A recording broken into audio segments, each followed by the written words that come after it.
All right, last time we began by looking at, or last time we ended by looking at the defeat of Napoleon in Battle of Waterloo. Remember the Quadruple Alliance, Great Britain, Russia, Austria, and Prussia defeated Napoleon, and he went into exile. And for the conservative forces of Europe, this was a great victory, and it was seen as a great victory because they had pushed back the ideals and the ideas of liberalism, which had sprung from first the American and then especially with the French Revolution. Now what we're going to see, though, is that despite the best efforts of the conservatives, and by conservatives, remember, I'm not talking about American conservatives today. We're not talking Rush Limbaugh or Republicans. We're talking about conservatives who believed in monarchy, absolute, monarchy and divine right of kings. Conservatives thought they could try to control the situation, but what they found instead was that these revolutions had unleashed a wave of unrest. And during the course of the first half of the 19th century, there were these waves of revolution that struck across Europe. There was one wave in 1820. There was another wave in, hey, there's Kingsport. There was another wave in 1830. And then there was the biggest wave of all, the mother of revolutions, was in 1848.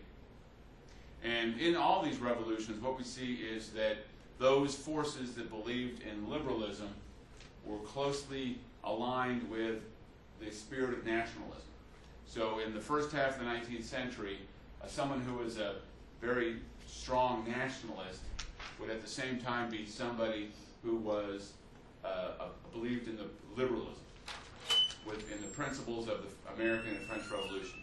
And for the most part, you find that the strongest support for change and revolution across Europe came from the ranks of the growing middle class. Because of the market revolution that was going on concurrently, the size and number and the wealth of the middle class throughout Europe was growing, and they saw revolution as a way of getting a political voice, stealing the power from the aristocratic elites that had dominated politics and government for centuries.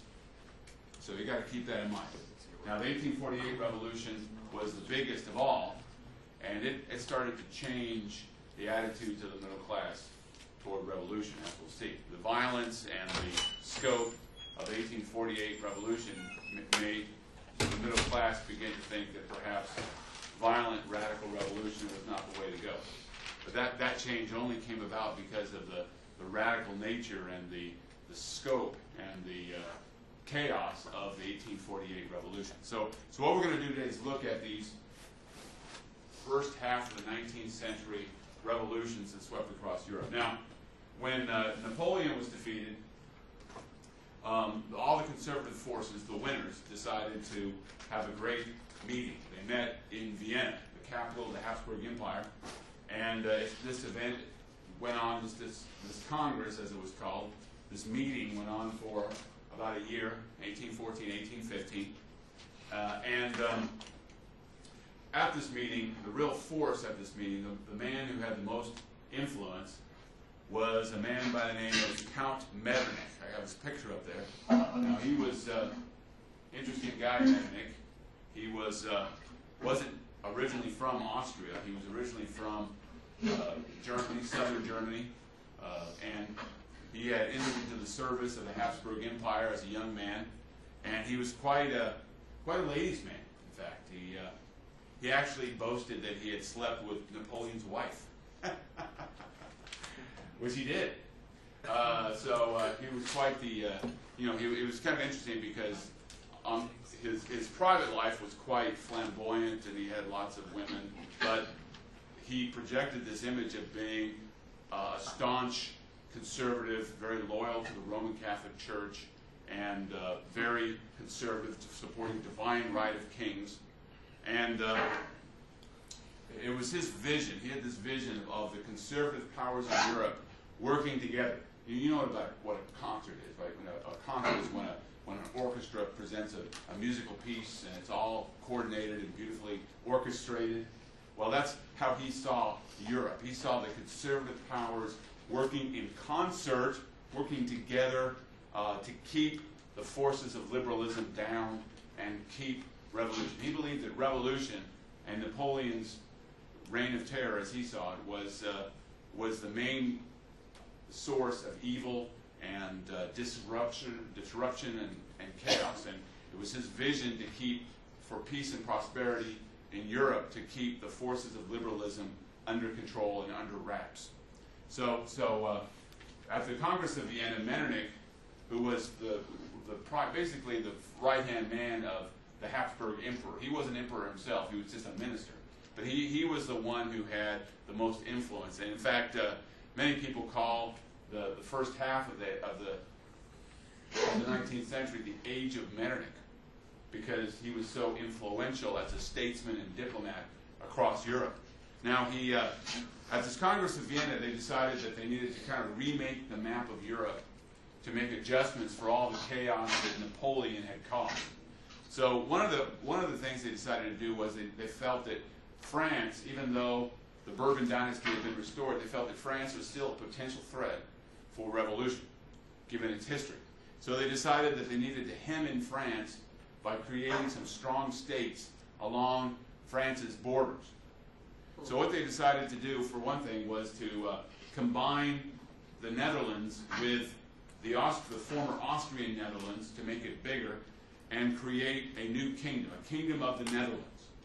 And they assigned the William of Orange of the House of Orange to be the first king. Remember, his title had been Stadtholder of the Netherlands. Now he became King William I, King of the Netherlands. Now they didn't even consider the different ethnicities involved. You know, the Netherlands were Protestant and Dutch. The Austrian Netherlands were primarily Roman Catholic and Walloon, French-speaking. But it didn't matter. They just kind of pushed these two areas together and created a kingdom so that France would have on its border a stronger state. To the south of France, they decided to strengthen the House of Savoy. The House of Savoy had ruled over a region called Savoy, which today is in France, but it's actually in the Alpine regions that border Italy, northern Italy, and southern France. And the House of Savoy, the Dukes of Savoy, they were now elevated. They were given a bunch of land, including Genoa, the city-state of Genoa, which was a very wealthy city. They were given all this land in northern Italy, and now they were given the title of king. So to the south of France, they created a kingdom of Sardinia, because the House of Savoy governed the island of Sardinia. So you had a king of Sardinia now to the south of France. Then it was mainly its center of focus was northwestern Italy.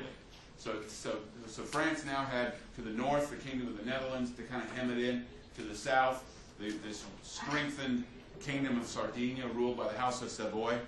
Now, another thing that happened during this Congress of Vienna is that you all probably heard the phrase, "To the victor go the spoils."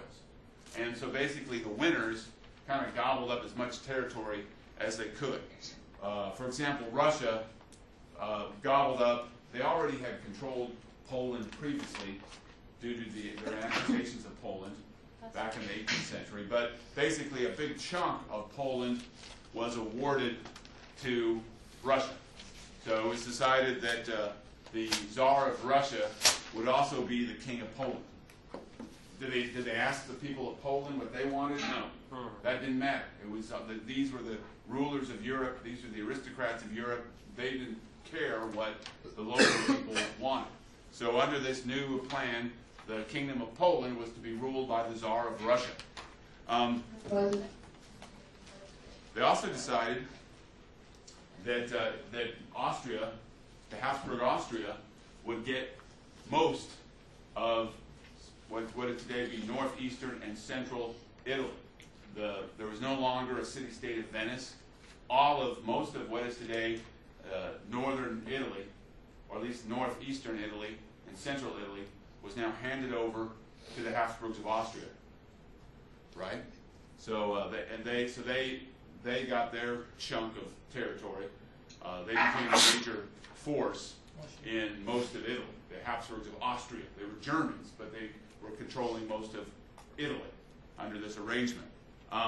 They also decided to restore the Bourbon family. The Bourbons were in Spain. They'd been restored to power in Spain. And a branch of the Bourbon family ruled in southern Italy, in Naples and Sicily. And this was called the Kingdom of the Two Sicilies. It was basically Naples, the southern Italy, and this island of Sicily. And this was given back to the Bourbon family. So in Italy you had, in northwestern Italy you had the Kingdom of Sardinia. In northeastern Italy you had, this was under the control of Austria. And then you had the Papal States around Rome, and then southern Italy was ruled by a branch of the House of Bourbon. All right. Now what to do about Germany? What do you do about Germany? Remember, one of the things that Napoleon had done, he had gotten rid of the Holy Roman Empire and replaced it with the Confederation of the Rhine. And in so doing, he had taken all these little tiny German principalities. Remember that prior to this time, there had been literally hundreds of little principalities in Germany. And he had combined them into about 30-some states. Well, it was the decision of the Congress of Vienna not to undo that. So basically, Napoleon did a great service to Germany by kind of uniting all these little states and coalescing them into a number of larger states. So what they decided to do was to create a German confederation. So now who had formerly dukes were now kings. So you had a king of Saxony and a king of Bavaria, and then you had all these German states combined into a confederation that would send delegates to a diet or council. And it was decided that instead of having a Holy Roman Emperor like you'd had in the past, the Holy Roman Empire was now dead, it was decided that the Habsburg Emperor of Austria would now be the president of the German Confederation. So, and as part of the arrangement, Prussia, remember, they were one of the winners. They were, remember how Napoleon had created a kingdom of Westphalia in western Germany and carved it out for his brother Jerome? Well, most of that territory in northern Germany was just in a block handed over to Prussia. So the kingdom of Prussia basically almost doubled in size as a result of the Congress of Vienna. All those little tiny states were now part of the kingdom of Prussia. So they were one of the winners, and they profited from their victory. Now, Metternich, who was very influential in the arrangements of the Congress of Vienna, he was very happy with all that had transpired. But you see, what they hadn't taken into consideration was the fact that despite all their efforts, there was still strong support across Europe for the ideas of the French Revolution. Now, in Germany itself, many young people were inspired by the French Revolution. Now, in Germany, what happened is that the middle class people, those who could afford to, would send their sons to schools to get an education. And in those days, basically, you didn't have a lot of choices. You either could major in law or medicine or theology. So you could become a minister, a doctor, or a lawyer. But usually a college degree was a ticket to maybe a job in government and a career in government service, maybe in the diplomatic corps. So many aspiring middle-class families would send their sons to German universities. Now, many of these German universities, many young German middle-class youths were excited about the ideas of the French Revolution. And they were also nationalists. They wanted, their vision was to unite all the Germans under a single government. And a government that would be liberal, that would have representative institutions and elections. And they were inspired by all that they had seen and done, all that had transpired during the French Revolution and during the Napoleonic era. So in a lot of the times, these young people would organize these fraternities, these secret societies. They would get together in clubs or in coffee bars or wherever they could get together, people's homes, and they would talk about revolution. And they were known in German as Burschenschaften, youth societies or fraternities. Now, they weren't like fraternities we think of, but that's probably a good translation of it. A bunch of young people who got together for political reasons. Now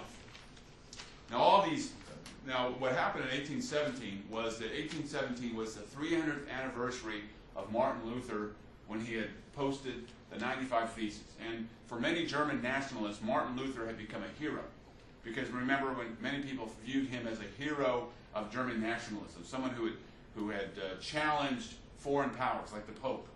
So for German nationalists, they didn't care about the religious aspect, but for German nationalists, Martin Luther was a hero. Now, Martin Luther had spent most of his time writing the Bible.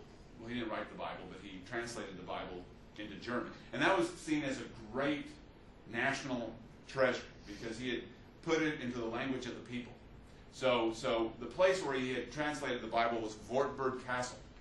And to mark the 300th anniversary of the 1517, when he had posted those 95 Theses, thousands upon thousands upon thousands of Burschenschaften, young German people, descended on Wartburg Castle, and they had parties and they chanted, and it was like Lollapalooza 19th century style. You all know Lollapalooza, right? They do that, right? And they all rock out and all that stuff. But anyway, it was like a big deal. Well, anyway, this freaked out Metternich. It freaked out the conservatives because they think, hey, these young people, all these young middle-class youths, if they put their mind to it, they might start another revolution. We gotta get a handle on this. So the very next year, in 1818, at the meeting of the German Confederation, Metternich said, look, we need to get a handle on these operations. We can't allow this. So they as a result of this meeting, they met at Carlsbad. They issued the Carlsbad Decree or decrees in 1818. And basically, in order to shut down the threat of revolution, they made it illegal to join Burschenschaft. They also made it a law that said that gave the German states the authority to censor newspapers and books that might incite revolution. They also said that they started what would later be called, wasn't called at the time, but later called blacklisting. Governments were encouraged to create lists of troublesome youths who might be a source of trouble in the future. And the idea was that these lists were to be passed around, and that anybody who got on these lists was not going to get a job working for any government. So they thought that by having these lists, that would discourage young people from joining Burschenschaft. So you see these very autocratic measures being put into place by German governments, censoring the press, censoring the freedom to assemble, trying to keep their government in control and squash the threat of revolution. And that would be what happened in Carlsbad Decree would become more and more common across Europe. You have censorship and laws that prohibit meetings. So what we consider to be fundamental First Amendment rights, like freedom of assembly and freedom of speech, those freedoms were not present and the conservative powers of Europe were determined to keep those threats and keep those ideas from spreading.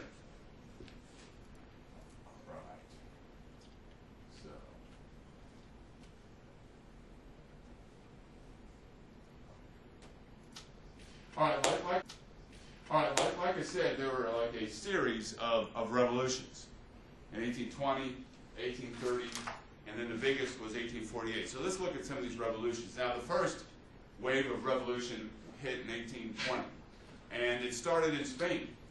Now, this revolution in Spain would have ramifications for events in Latin America. So, in this way, revolution in Europe kind of not flowed over to the situation in Spanish America and colonial America and Latin America. Now when Napoleon had been defeated, the old Bourbon dynasty had been restored to power in the form of Ferdinand VII, and he was the king of Spain. Now he was very conservative, and very in the sense that he believed in divine right of kings. But the problem that Spain reached was that during the war against Napoleon, during the Peninsular War, a lot of Spaniards, even though they were fighting the French, they were inspired by the ideas of the French Revolution. They wanted to have a system of government that had representative government, and they wanted a written constitution. And many of these people who believed in these ideas were in the Spanish army. They were high-ranking Spaniards. Well, in 1820, a group of army officers who believed wanted a written constitution, they had a coup, and they forced King Ferdinand to call for an election for all property owners to elect a Cortes, an assembly, to write a constitution for the Kingdom of Spain. They wanted a constitutional monarchy. They weren't calling for a republic, but just some kind of written constitution and a constitutional monarchy. Well, these events in Spain caused consternation among the conservative powers because they wanted to contain, they didn't want this revolution to spread. So in 1821, there was a big meeting of some of the conservative monarchs in Europe. It included Austria, the Habsburg Emperor, Francis, Russia, Alexander of Russia, the Tsar, the King of Prussia at the time, and the Bourbon King of France. Remember, the Bourbon family had been restored to France. And they met in what is today Poland at a place called Troppau in 1821, and they called themselves the Holy Alliance because they all believed that revolutions were a violation against God. If you believe that the kings rule by virtue of divine right of kings, then anybody who rebels against the king and rejects the all-out, all-powerful authority of the king is therefore in league with Satan and evil, right? So from their perspective, they were the ones who were protecting civilization, the rule of law, and good Christian government. That's why they call themselves the Holy Alliance. And in 1823, the Holy Alliance decided to take action. And they authorized the King of the French, with the support of the Holy Alliance, the King of France at the time, Louis the 18th. By this time it's Charles X. We'll get that later. But the King of France sent 100,000 French troops to restore Ferdinand VII of Spain to full power. Got to remember that the Bourbons of France and the Bourbons of Spain were related to one another. They belonged to the same dynasty. So anyway, in 1823, 100,000 French troops invaded Spain. The constitution that was being drafted was scrapped, and Ferdinand VII was restored to full power with no constitution. So this action by the Holy Alliance basically ended the threat of revolution in Spain for the time being. Now, these events had ramifications for Latin America. So let's talk a little bit about Latin America.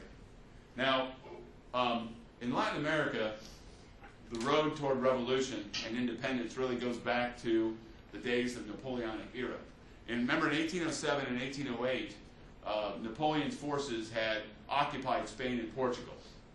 And it was at this point that in Latin America, the provincial governments there decided to declare their independence. They organized, when they declared their independence at the time, they declared that they were loyal to the Bourbon family and rejected the authority of the governments set up by Napoleon. And in each one of these, in many parts of Latin America that were part of the Spanish Empire, local, often military men formed juntas, which is a fancy word for commission, like a commission of officials to govern these provinces. You got to remember that Spanish America had no tradition of representative government. You know, from day one in Spanish America, the governors were the viceroys of the Spanish king and had full authority. So you didn't have any kind of tradition of elections or representative government at all. And so when these juntas were set up, there was no provisions for democracy or elections. It was basically officials governing and ruling by decree. And now in the case of Brazil, remember what happened in the case of Brazil was that the king of Portugal just came to Brazil, and Brazil declared itself to be the Empire of Brazil, and the Portuguese king became the first emperor of Brazil. So Brazil's independence dates to this period, about 1808. Now, during this time period, there emerged in the different Latin American provinces certain people who wanted to see Latin America be independent and free of the rule of Spain and become independent countries. And so the Napoleonic Wars kind of sparked this desire for independence. Now, these independence leaders, in many ways, were inspired by the events in the American Revolution. They wanted to form their own governments in the same way that the United States had organized its own independent government. And in every part of Latin America, you had different heroes. You had different George Washingtons, so to speak. Different men who came forward and commanded the forces for independence. Like Simon Bolivar was from what is today Venezuela, from Caracas. And he was really inspired by the French Revolution and by the revolution in Haiti. We talked about that when it became an independent republic. And he envisioned all the Latin American countries organizing themselves into independent republics. In the same way you had a United States of America, he saw a United States of Latin America, of independent republics. Another leader was Jose de San Martin. He was what is today Argentina. Now, he was very conservative compared to Simon Bolivar. He was a big admirer of the British Constitution, and he envisioned a system where you had some kind of constitutional monarchy where only the property owners could vote. So he was much more conservative, yet he also shared Bolivar's desire for an independent Latin America. And then in Chile, you had a guy who had a great name, Bernardo O'Higgins. Notice the last name, O'Higgins. That doesn't sound very Spanish, does it? It wasn't. It was Irish. You got to remember that in Chile, and to a certain extent in Argentina, a lot of the immigrants had not all been Spanish. They'd been Flemish and French and Irish, even though they came to speak Spanish. But so Chile was very much like the United States. It didn't have a large, well, it did have at one point a large indigenous population, but they were killed by war and disease. But it was primarily inhabited by descendants of European immigrants.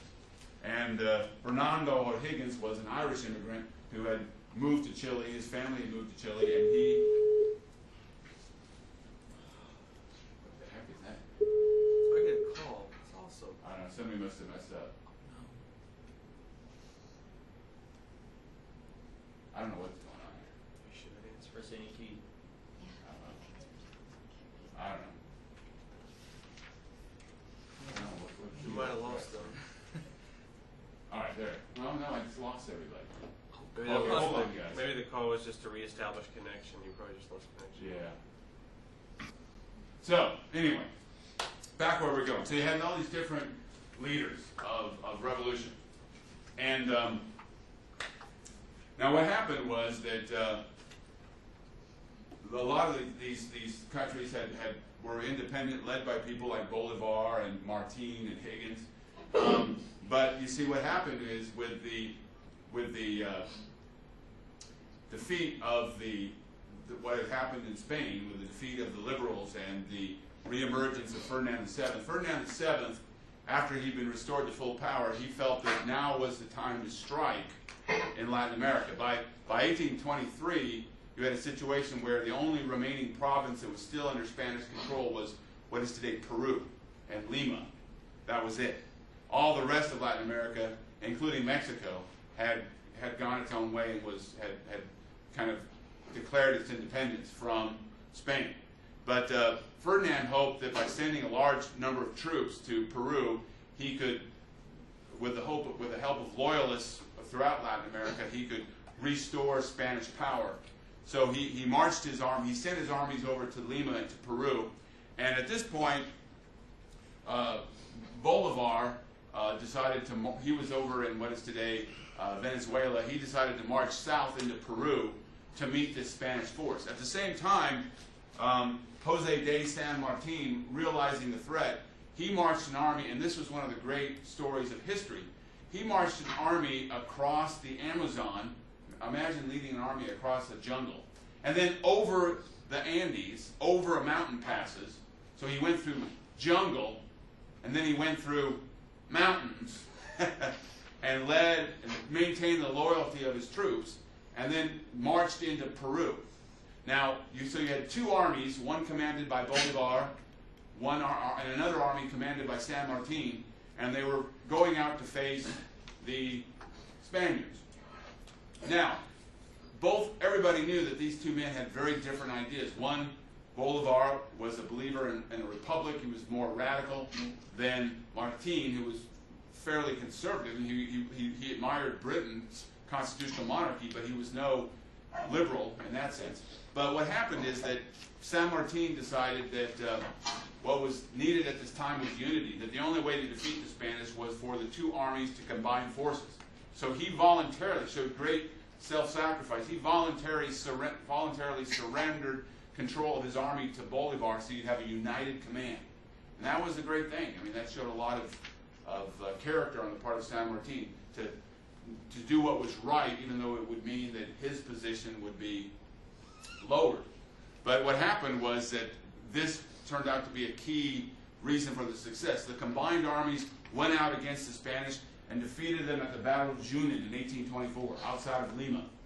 And this was a very important hallmark victory because the Spanish were defeated, and eventually the Spanish decided to withdraw all of their forces from Latin America, from Peru, and this battle and the victory of San Martin and Bolivar guaranteed the independence of Latin America. Now, unfortunately for Latin America, though, if you look at the history of the republics that were formed, since they had no tradition of government, of self-government, there were lots of problems. You see, going back to the colonial period, you see, in Latin America, traditionally, the people who held government positions were Creoles. Now, Creoles in Latin America were people who were of European ancestry who were born and raised in Latin America. And throughout this area, the people who were of European blood, they were the ones who dominated the bureaucratic system. Now, one of the reasons why there was strong support for independence over the course of the 18th century was because when the Bourbons had taken over the throne of Spain back in 1715, and throughout the 18th century, the Spanish government had tried to impose more and more authority and control over the region. In fact, many of the Creoles resented the fact that these Peninsularés, these people from Spain sent over by the Spanish crown, were very haughty, and they were the ones calling all the shots, and that generated a lot of anger and resentment. So the Creoles were the ones who were behind many of the movements to secure independence in the early 19th century. Now, once they had secured independence, these Creoles were basically just an elite of the population. With the exception of Argentina and Peru, and Argentina and Chile, people of European ancestry only made up a minority in places like Mexico and Peru. Most of the population were of mixed blood or of indigenous blood, or mixed African American and indigenous. So this Creole population that dominated the government, they had no experience or tradition of liberal government or elections. So often what happened is that instead of creating stable liberal governments, what had happened is that the Creoles within these republics would fight among themselves, and in the end, a military man would come to power and become a military dictator. Just like we saw in the case of France. You know, France ended up being a military dictatorship under the command of Napoleon. Well, across Latin America, what we see happening is that military men, to make sure that there was stability of government, would seize control and rule over these republics. And in the history of Latin America, they're often called caudillos. Caudillos just literally means strong men, military men. So in many parts of Latin America, you did not have the creation of a stable republic. Instead, you'd have a government that was ostensibly a republic, like Napoleon's government was ostensibly a liberal constitution, but power was really in the hands of the military and the military strongman, a caudillo. Now, one of the most famous caudillos known to in American history was Santa Anna. He was a military man who seized power in Mexico in 1833. The reason why you might have heard of his name is because when he seized power in Mexico, the inhabitants of Texas, which was then a province of Mexico, rebelled against him and declared their independence, and that would lead eventually to the Alamo, and eventually Texas would leave Mexico and join the United States of America. Texas was originally a province of Mexico, but thanks to Santa Anna and his bungling and incompetence, it became a state of the United States of America eventually. All right, so that's what happened in Latin America. Now, another area that was affected by the Revolution of 1820, remember it was like a wave of revolution, was what happened in Italy. In Italy, remember, you had traditional governments, conservative governments. You had the rule of King Ferdinand of Naples, and you had over in Sardinia, the Kingdom of Sardinia, you had Victor Emmanuel. Now, in Italy, just like in Spain, you had a lot of soldiers, especially officers, who had fought during the Napoleonic Wars. And even though they didn't like Napoleon and they didn't like the French, they still liked some of the ideas of the French Revolution. Now, in Naples, some of these army officers formed a secret society called the Carbonari. And in Sardinia, officers in the military formed a secret society called the Fattorati. Now, both of these societies were committed to creating a constitutional monarchy in their respective areas. And they did. In 1820, there were uprisings in both Naples and in Sardinia. And these secret societies successfully forced the kings of both areas to call for elections to a national or an assembly to write a written constitution for these areas. So it looked great, right? Now, for the liberals. And in fact, now Victor Emmanuel of Sardinia, he was so opposed to liberalism and a written constitution that rather than authorize such a constitution, he abdicated the throne in favor of his nephew, Charles Albert, who could live with a liberal constitution. Now these events were very scary to Metternich. Remember, most of Italy was controlled by Habsburg Austria. And Metternich, as the main minister of Habsburg Austria, he was not about to allow revolution to sweep across Italy. So Metternich sent Austrian forces in, and they pretty much intervened in both Naples and in Sardinia.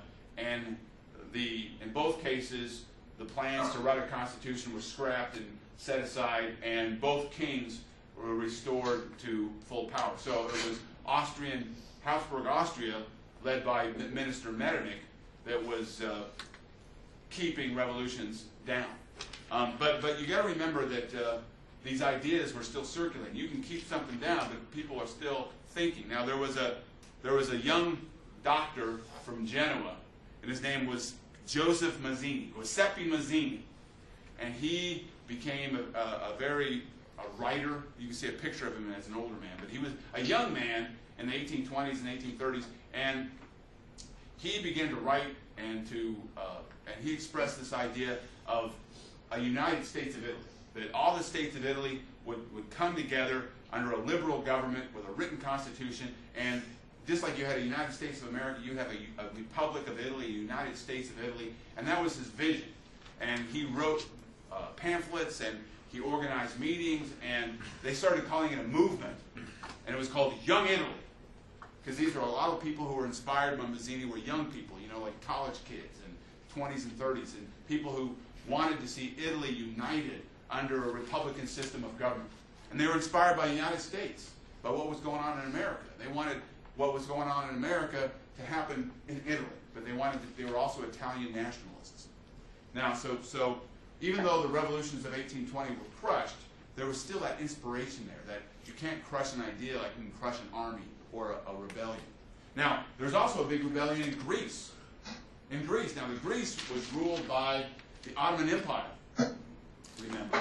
And now in Greece, though, you have, remember, the Greeks were Orthodox Christians, and they didn't like being ruled by the Ottoman Muslim sultans.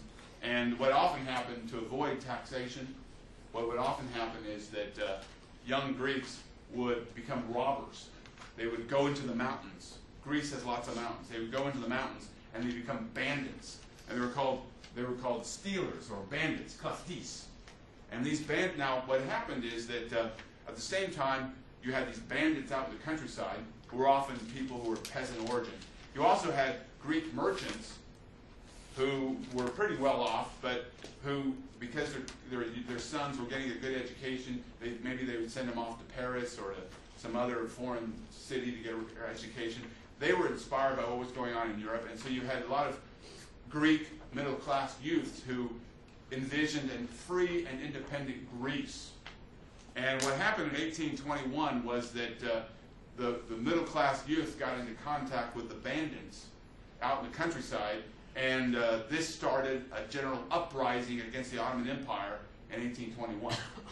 Now, the Ottoman Empire, though, had its own problems. You see, what they were not able, the Janissaries by this time were just so weak and ineffective that they couldn't handle this internal rebellion against the Ottoman Empire. And then at the same time, the governor of Albania, a man by the name of Ali Pasha, he rebelled against the Ottoman Empire. Now, he didn't rebel for any kind of idealistic purposes. He was a cruel and merciless tyrant who butchered people left and right.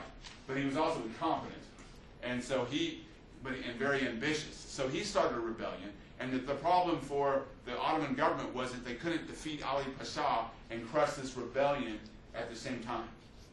So what happened, though, was that this rebellion got a foothold, and it got people excited and inspired, because Greece, remember, was the home of democracy, the birthplace of democracy. So liberals across Europe, and even in America, a nephew of George Washington decided, I'm going to go to Greece and fight with the Greeks for independence. So you had people across Europe and in the United States inspired by what was going on in Greece. One of the great poets, Lord Byron, one of the great romantic poets of English poetry, he was so inspired by what was going on that he left England and came to fight alongside the Greeks for independence. So it was generating all this excitement. Now, eventually, what happened was that because the Janissaries were so ineffective, that the Ottoman Sultan, Selim was his name, he had to call in for backup. Now, remember, Egypt was ruled by a governor called a Khedive. Now, Egypt was technically part of the Ottoman Empire, but basically autonomous and independent. Now, the governor, the Khedive of Egypt at the time was a man, great name, Muhammad Ali. I mean, that was his name. Now, Muhammad Ali was actually, by birth, an Albanian, but he had joined the Ottoman army and been stationed in Egypt, and he had, the local bureaucrats had elected him, chosen him to be Khedive, the ruler of Egypt. Now, he had taken strong steps to reform the army in Egypt along Western lines. So he had created a pretty effective army that was trained in European methods. So in 1822, he was asked by the Sultan to bring him his army to fight against the Greeks. And he was really good. So thanks to the intervention of Egypt under the Khedive, Ottoman forces were getting the upper hand in Greece. And things looked pretty dire for the Greeks. In fact, Lord Byron died of dysentery, defending a little town in northern Greece. And even to this day, his heart is buried in Greece. If you ever go to Greece, go to Missolonghi in northern Greece. You can see the place where Lord Byron's heart is buried. The rest of it is buried in Westminster Abbey in London, or Westminster. But anyway, so what happened was that, but the thing in Greece, though, was it was very complicated in Greece because, you see, liberals wanted to see it as a showplace to establish an independent, liberal Greece, independent of the Ottoman Empire. But, you see, from the perspective of the Russians, though, the Russians The Russian Tsar was the protector of all Orthodox Christians as the most powerful Orthodox ruler. Remember, there was no division between church and state. The Orthodox church was ruled and governed by the Tsar of Russia. And the Greeks were Orthodox Christians. So the Russians decided that they needed to intervene. They needed to intervene in this situation. Not because they believed in liberalism, but simply because the Greeks were fellow Orthodox Christians and they needed to intervene to defend Orthodox Christians against the Muslim armies.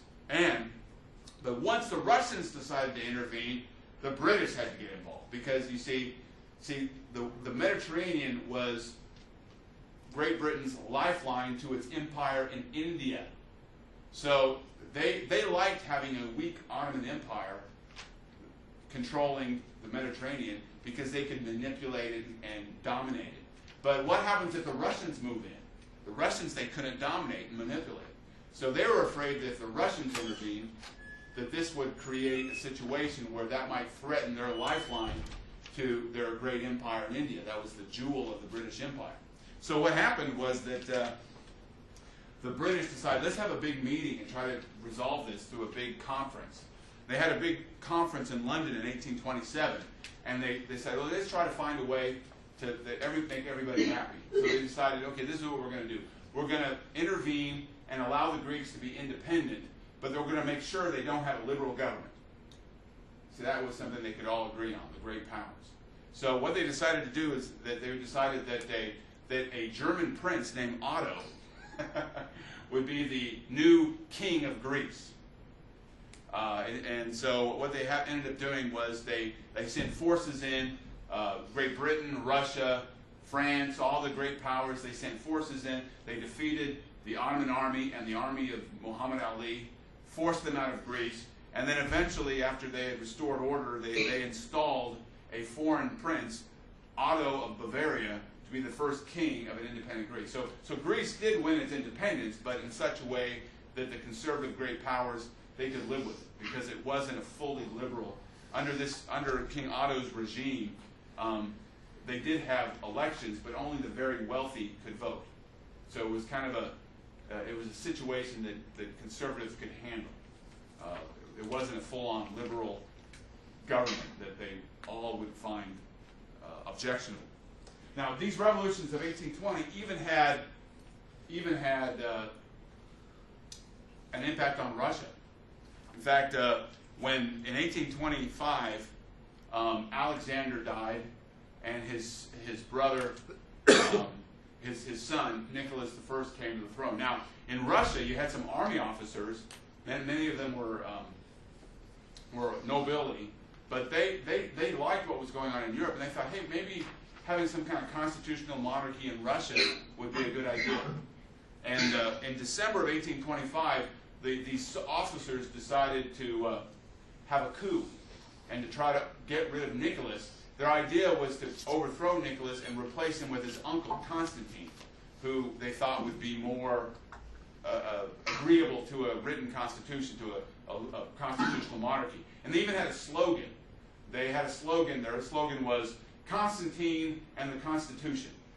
And they thought that in St. Petersburg, this slogan would maybe get the masses involved. But the Russians had no history at all of any kind of liberal government. And so when they started announcing this plan, when they started announcing this slogan, Constantine and the Constitution, a lot of the Russian people thought Constitution was the name of Constantine's wife.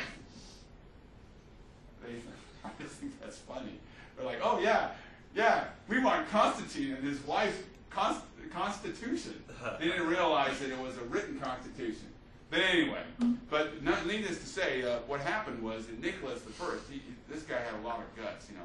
When he heard about this coup and that these soldiers were stirring up trouble, he got on a horse.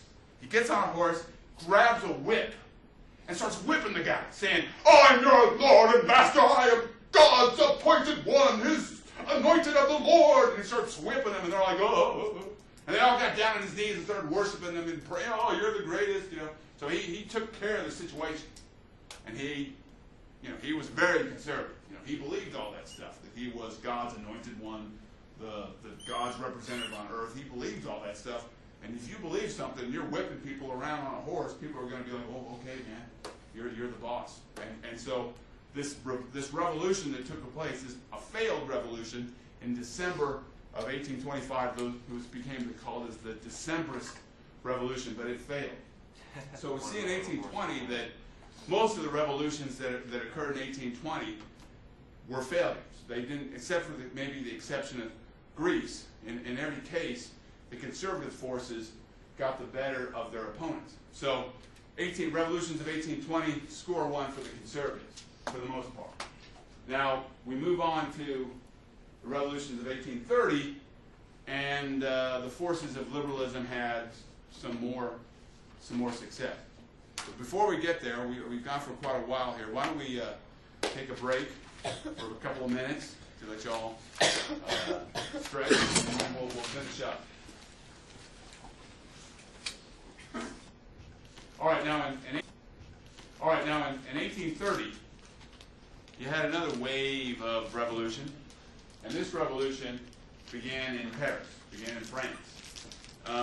Now, when the Bourbons were restored to power in 1815, Louis XVIII, who was the younger brother of Louis XVI, he became the king, and knowing that you can't completely restore the situation to the way it had been before, giving all the water on the bridge, he did allow a form of liberal government to exist in France. He issued a charter. Now, when the king issues a charter, that's a little more conservative than representatives of the people drafting a constitution. See the difference? He was giving a charter. So he granted a charter, which is, so therefore showing that he, the king, had the authority to grant these rights. But he issued a charter in 1814. Now, under this charter, you had a legislature, you had a chamber of deputies that was elected, that was the lower house, and it was only made up of, only the wealthiest people could vote. So, like, I think out of a population of like almost 20 million, something like a couple 100,000 people could vote. So the wealthiest people could vote, and they elected delegates to a chamber of deputies. And then you had a upper house, or senate, but it was made up of appointees of the king. So the king could fill the upper house with his own people. And so that was, it was a very conservative constitution, but it wasn't technically a constitution, it was a charter. So that's the way the situation ran. Now, when Louis XVIII died, he had no children, no sons. So the authority passed to yet another brother of Louis XVI, Charles X. Now, Charles X was very, very conservative, more conservative than his older brothers. And he didn't really even like the whole idea of even having elections at all. So what happened, though, in 1830 was that they had elections that year to the Chamber of Deputies, and some people got elected that were critics of King Charles X. Now, he was someone who did not like criticism whatsoever. So, in 1830, what he did was he annulled the election. He declared the election null and void. And when he did this, though, this is what started. I mean, remember in France, there were still memories of the whole revolution. So, when Charles X took the step of annulling an election, the barricades went up in Paris, and there were riots in the streets, and the people of Paris were in uproar, and the revolution really took off. Now, Charles X, he wasn't going to make the same mistake that his brother, his older brother, had made. Remember, I don't know if you saw this in the video, but in 1789, when there had been uprisings in Paris, Louis XVI did not want to bring in troops to kill his own people. Now, Charles X, he didn't have any fears about that. He wanted to bring in the army to crush the uprising so he could be ruler of France. But unfortunately for him, most of his army was in Algeria at the time, in North Africa. You see, Algeria was technically part of the Ottoman Empire, but the ruler, the Bey of Algiers, the ruler of Algiers, had been conducting pirate raids for decades against anybody who refused to pay him tribute. And to stop these pirates in Algeria, Charles X had sent in the French forces into Algeria, and eventually they actually succeeded in conquering Algeria. And in fact, the French colonized Algeria after 1830. But the fact of the matter was that when he needed the army to crush an uprising in Paris, most of the French army was in Algeria. So that meant that Charles X really had no choice, given that he had no army to back him up, to abdicate from the throne. So he abdicated the throne in 1830. Now, when this happened, the Chamber of Deputies decided to ask a relative of his named Louis Philippe to be the King of France. Now, Louis Philippe he belonged to a branch of the Bourbon family, and he also had a reputation for being a liberal, someone who supported liberal government. So when it was announced that Charles X was off the throne and that Louis Philippe was the new King of France, that put an end to the uprising, because the people of France could live with King Philippe because of his reputation as friendly to liberalism. So basically, that ended the rebellion, the revolution, but there were no real changes in the Constitution. The system that had been set up by the Charter of 1814 was maintained under Louis Philippe, and he would continue to be the King of France until he was overthrown in 1848. Now, these events had ramifications. They kind of sprung up from Paris. Brussels in the Netherlands was the center of the French-speaking part of the Netherlands. They were the Walloon people lived. And you got to remember that. Remember, under the Congress of Vienna, the King of Netherlands was ruled by King William, and he was a Protestant, and he was Dutch.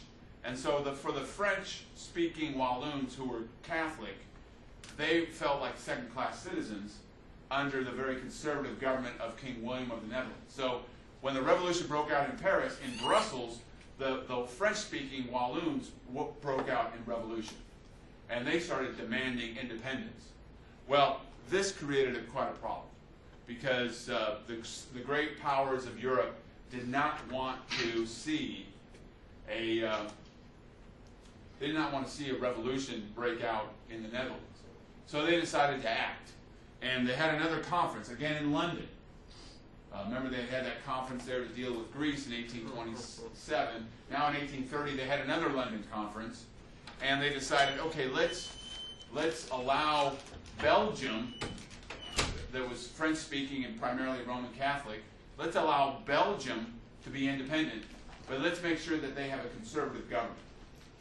So the same solution they applied to Greece, they applied to Belgium. So you see, there was a man named Leopold. He was a German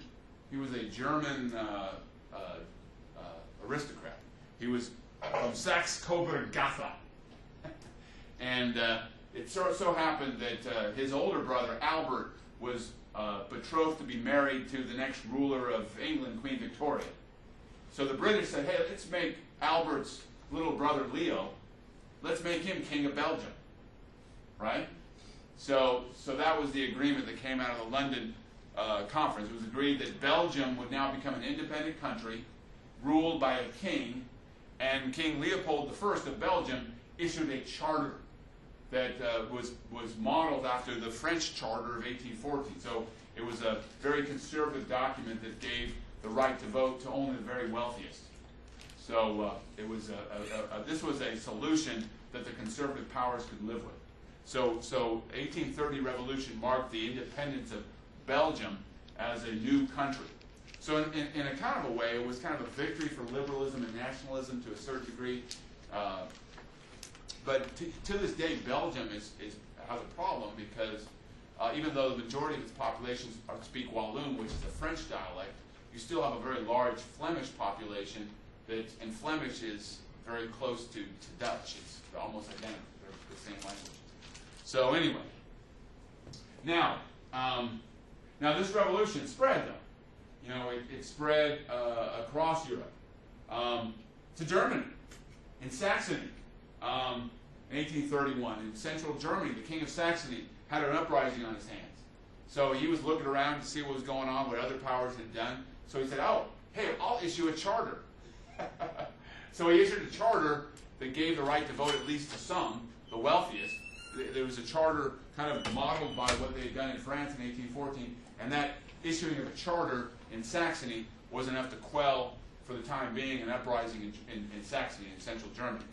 So another kind of semi-victory for liberalism. Now in other places, it didn't go so well. Like in Italy,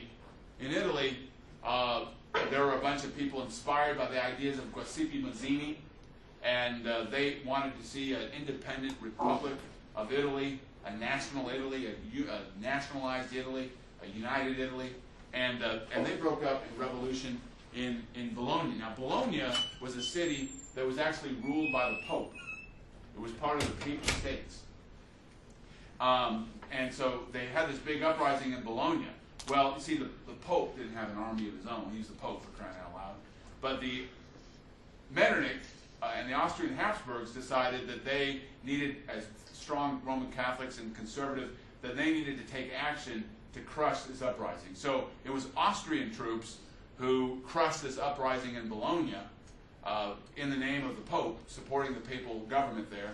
And so this uprising was completely crushed. So in Italy, no victory for liberalism, and conservatives made no concessions whatsoever. There was also a massive uprising in Poland. The Poles did not like being ruled by the Tsar of Russia. I mean, Poles are Roman Catholic. The Tsar is an Orthodox Christian. They're different. They speak different languages. And the Poles rose up in a massive uprising in 1830. And but the Russians, you know, they were ruled by Nicholas, the guy with the whip. He wasn't going to put up with anything. So he just sent the army in there and crushed it. And after he had crushed the army, he decided there would be no autonomy or independence at all for the Polish people, that they would be ruled by Russian officials appointed by him. So any kind of autonomy that Poland had ever had was just completely squashed. Thousands of people died. Now, one of the greatest things that came out of this revolution, not the greatest thing, but the Polish freedom fighter, Chopin, the great pianist and composer, he went into exile, and he went to Paris, and he wrote some great songs. You ever heard there's a great piano piece called Polonaise. It's based on a Polish folk song. So you ever, just Google it. It's beautiful. It's one of my favorite classical music songs.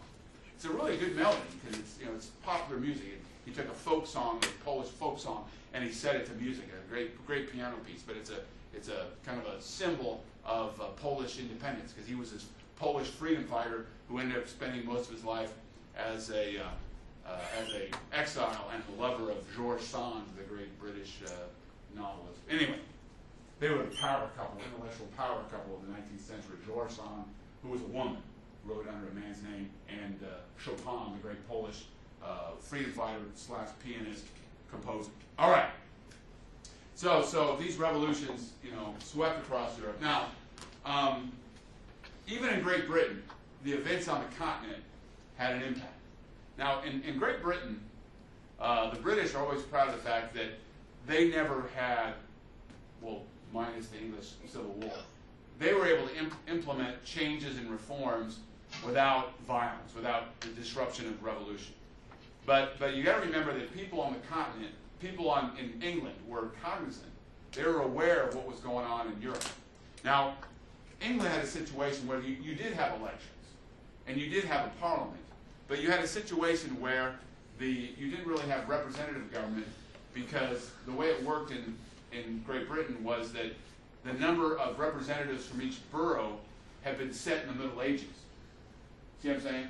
So every borough of England set a certain number of delegates to the parliament, but the number of delegates was set by tradition.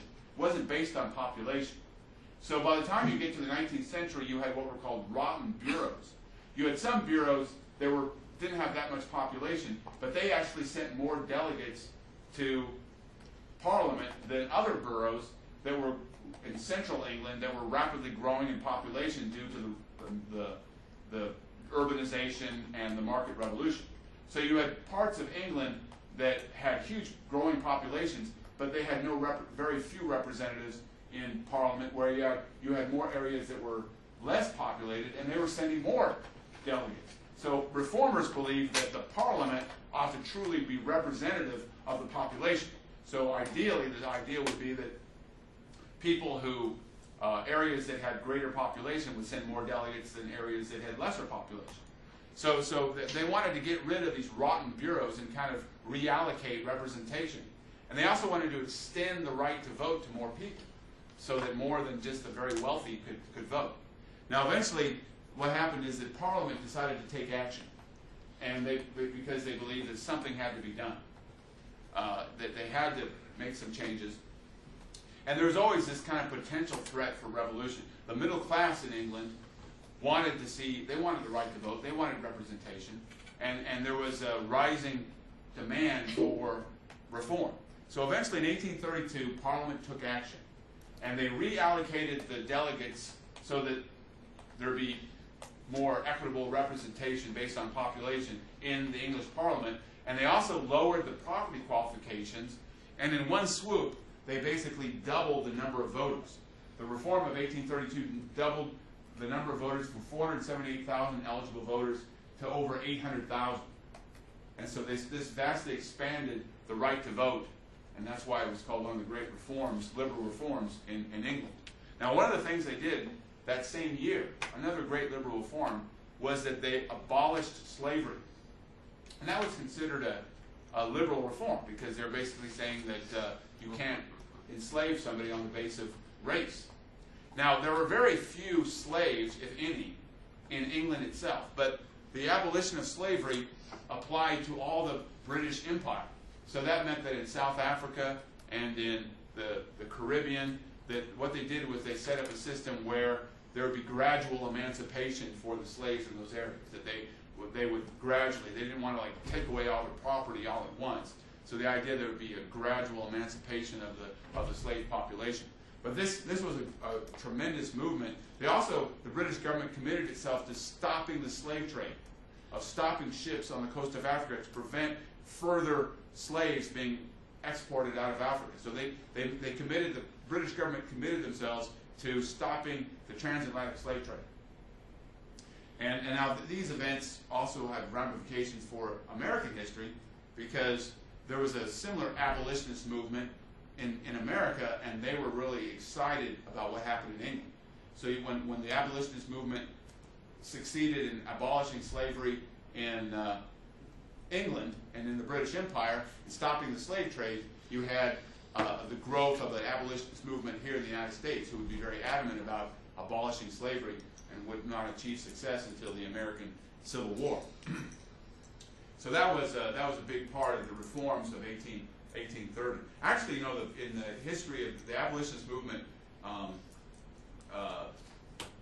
in Great Britain actually goes back to the 18th century. The Methodist religious movement, that Methodism and John Wesley and all that, many Methodists were for religious reasons, got inspired to try to end slavery. In fact, one of the great hymns in the English tradition, Amazing Grace, was actually written by a former slave trader who converted to the Methodist faith and became a Christian, and then became an outspoken critic of the slave trade and slavery. So this is the little background of a real famous hymn, Amazing Grace. But anyway, so that's the revolutions of 1830. If you look at the revolutions of 1830, you can see that the success kind of depended on where you are. In Western Europe, where you had a larger and more populous middle class, this isn't a coincidence, you had greater success, like in the Netherlands and in England and in Germany. Those areas saw success for liberalism, where you had a larger middle class. In other areas, especially in Poland, and you didn't have a very sizable middle class, and in those areas, the conservatives were completely victorious. Now, as we'll see next time, the biggest wave of revolution and this earth-shattering revolution that changed the way that people looked at revolution, that occurred in 1848. And so next week, we're going to look at the revolutions of 1848 and their aftermath, and how they changed people's views of nationalism and liberalism across Europe. So we'll do that next week.